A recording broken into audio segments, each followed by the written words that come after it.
Reku vēl, ko es atradu krāsnes, kā viņiem ir uztaisīta, tāda stilizēta. Rāckot, viņiem te ir ļoti interesanti. Vienā tādā restorāniņā ir pilnīgi viss, gan ēstuvīte, gan arī reku veikaliņš un vēl citas krūzītes. Reku, te viss ir garduma visādi un siltie, augsti un zupiņas var pasūtīt. Un šitās ir puišu krūzītes.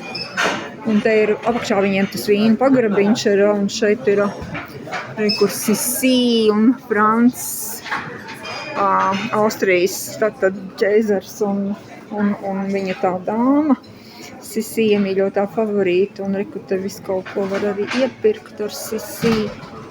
Gardumus visādas līdzi našķas, vārdu sakot, te ir ko padarīt, un kamēr citi tur gaida savus kotlets, es te apbrīnoju, vienkārši pārāsts, tā kā restorāns, bet ko viņi tik te nav sabāzuši iekšā tajā restorānā?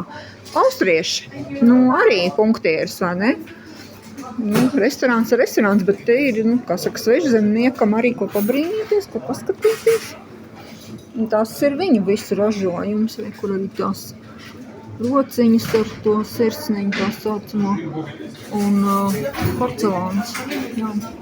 Porcelāns, un reku te dāvanas uzreiz, ko var, tas pie autobāņa šitas restorāns, viņš ir gan dārgs, kā es jau teicu, un te eņģeļi un viss pārējais te ir, un arī Laura Ļēnā, un Līna, tie Ziemassvētku krūķīši arī šeit ar vārdiņiem ir. Viņi tā personalizēti mēģina uztaisīt.